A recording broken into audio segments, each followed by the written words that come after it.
Welcome to this language exam. When the exam starts, I will start the tape recorder and you have to say your name and your candidate number. Okay, let's start with... My name is Esther and my candidate number is 123. Okay, can I see your ID card? Of course. Okay, thank you very much. Esther, it's true. Thank you. My name is Máté Tóth and my candidate number is 240. 240 and also check the identity. Okay, thank you very much. So welcome again, my name is Matt Sobert, I will give you the interview and my colleague's name is Fetcher Hanna and she's going to assess your performance. Okay, do you know each other? Not really well. Not really well. Okay, then before we start the exam, I'd like to ask you to say a few words about yourself and ask a few questions about the other person. Okay? Would you start it? Yeah. My name is Esther I study Hungarian and English at the university. This is my 4th year. I have a sister.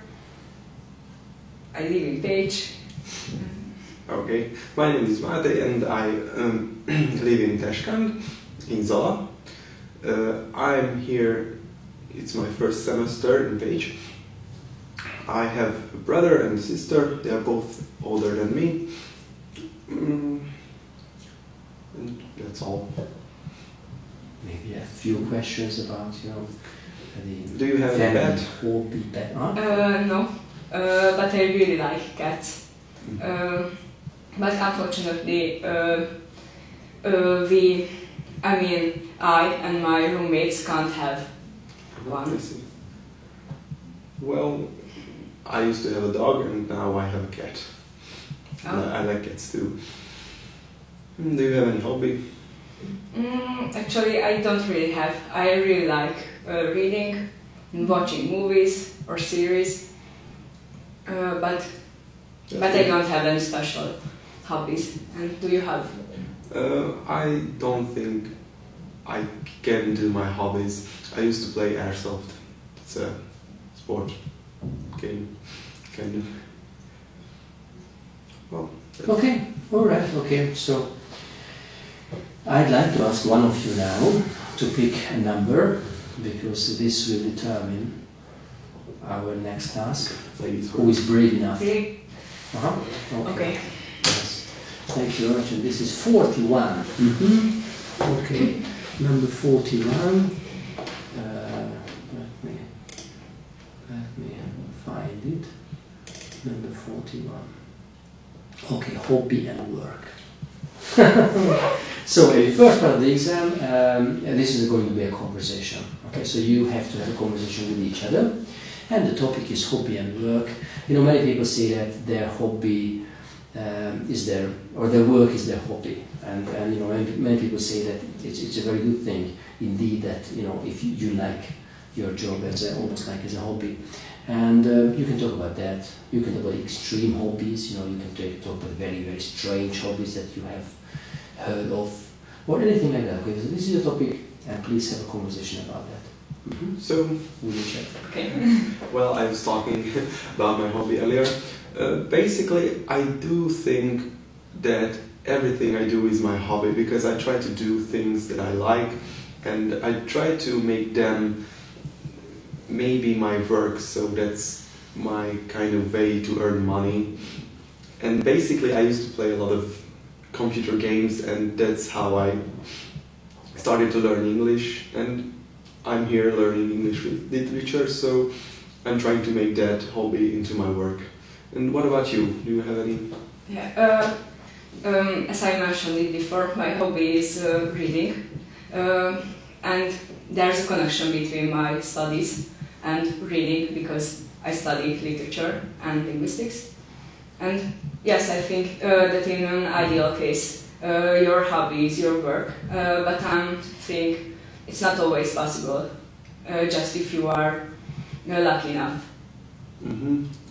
Well, I did find some smaller tasks that are not really satisfying to do in English.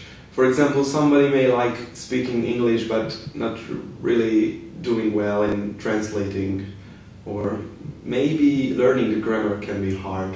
And you mentioned you study Hungarian literature, right? Yes. And do you have any not really wanted aspects?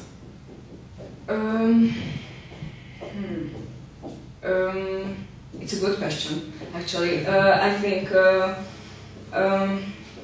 I don't really have problems with literature. If I have some, then I have with linguistics, because I studied too. And I don't really like syntax, English syntax, because I used to study Hungarian syntax, and it was better or well-formed than the English one, and now it's hard to me study the English syntax, because there are several differences, and I know another system. Well, what came to my mind is that I don't really have like the dream job in my mind at this time. For example, I don't really know anything specific to choose as a job. Do you have like any idea about your future dream job, maybe? Yeah, actually I have. Maybe because I'm older than you in the college system. I would like to be an editor, maybe. Yeah, it would be a dream job to me. Or I can imagine that teaching can also be a dream job. Well, teaching is really, I think it's hard, and maybe it's it's kind of for me like a choice. If I can make the choice, like I become a teacher, and maybe that won't really satisfy me. I mean, it's not really my dream job, but I don't really know the jobs to choose from, which I like. I mean, it's quite, like playing never can be your hobby. I mean, you cannot really make living out of playing computer games all day. Well, who knows? Actually, that's a kind of job nowadays, but I won't go in. That's streaming and internet stuff. So don't you have any plans for the future? Not quite yet. Not any specific plans. I try to explore the world of the English language, basically, so anything that comes with that can be an option.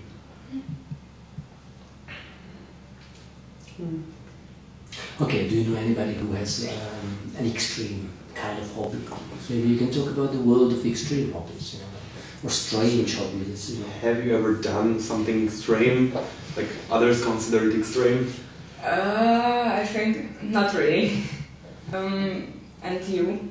I think I was once rafting, you know, the wild water, basically just sailing down in a wild and really fast river, and it was kind of extreme, but not that, like bungee jumping is very extreme to me. It's really, this is madness, like jumping down or like parachute jumping. It's and I actually never really knew any place that you can do it in Hungary. Actually, I always wanted to try bungee jumping. Really? Yep, because in summer, in festivals, there's opportunity to try it, I think. But the truth is that usually I didn't have enough money to enjoy the festival and try to bungee jumping. Maybe you can be a bungee jumping instructor as a dream job. Yeah, maybe. But yeah, nowadays I prefer simple things, or I mean, I enjoy when I can stay at home and read and just have a rest. And but when I was a teenager, I had this kind of images or ideas. Amateur art is also a form of hobby. You know, many people paint, for example, or compose music at home, like just simple songs, for example. This could be a hobby, just playing music for fun.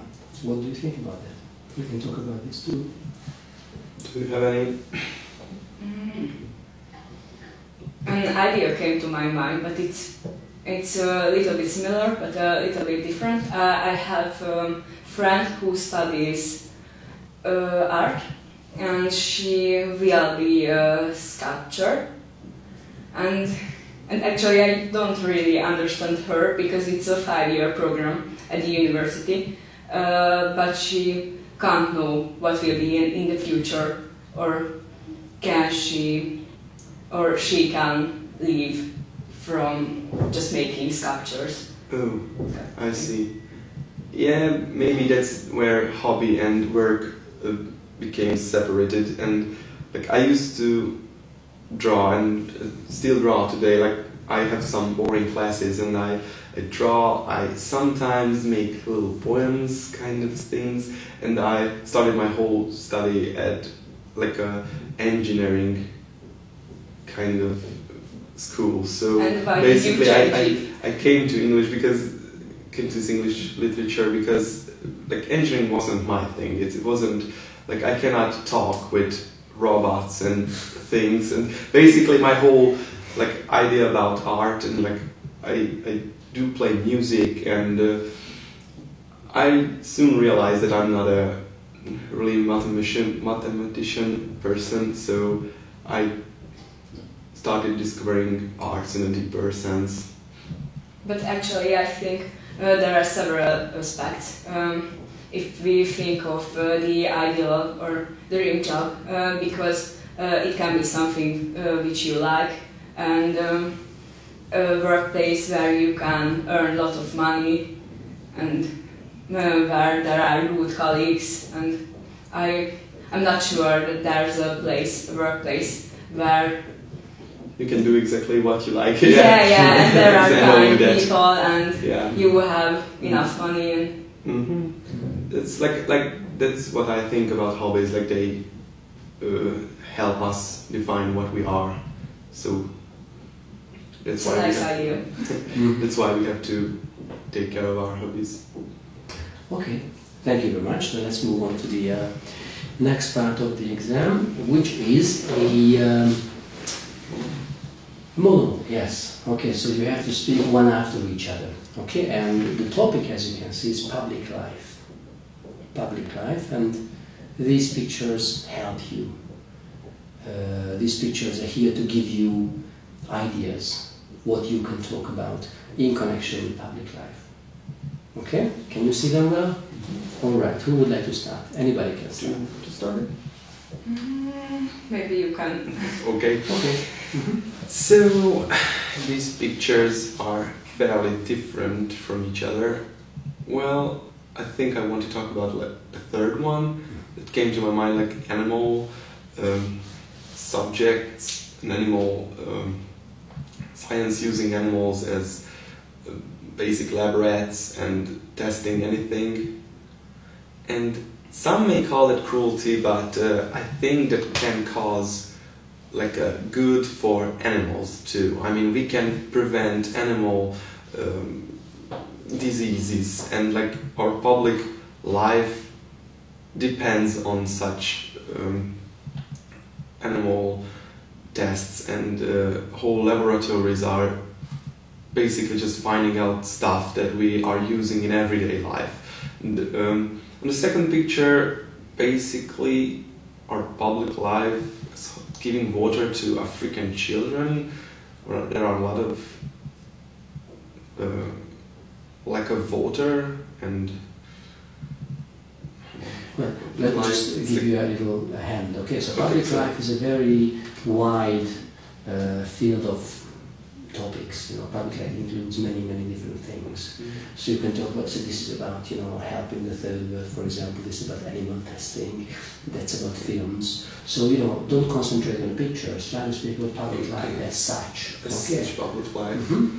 Like basically, it's our culture. I mean, we learned that culture is our everyday life, and there are many aspects: our work, our free time, our hobbies, and basically everything helping, money making.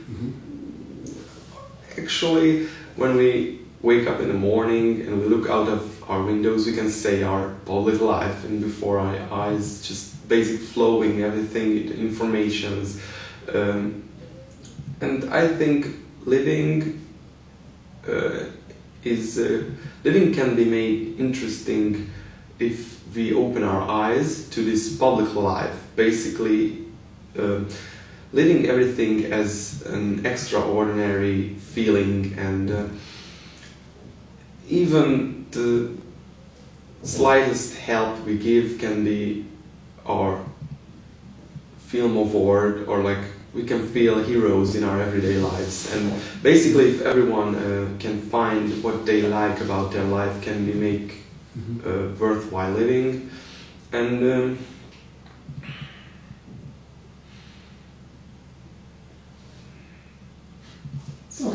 Okay, I think it's enough. Maybe we can get back to Martin. Esther? I think I will speak about a totally different aspect of public life, because when I read these words, the public life, the first thing which came to my mind was the media, because this is the scene where the public life exists, and in the first picture we can see an Oscar winner actors, and movie stars are usually are on TV, but I think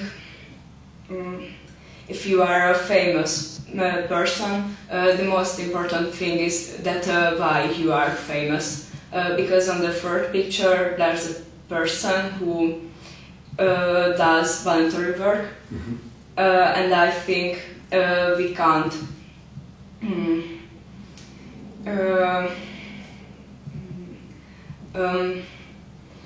so the celebrities and people who does voluntary works cannot be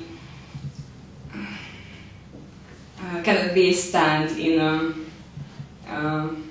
the same paper, or I don't know. And as Matti mentioned it before, public life is actually is all over the world,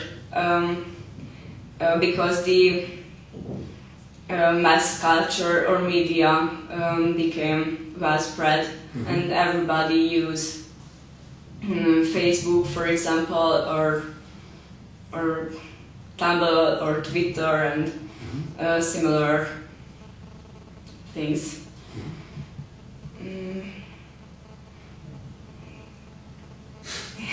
Okay.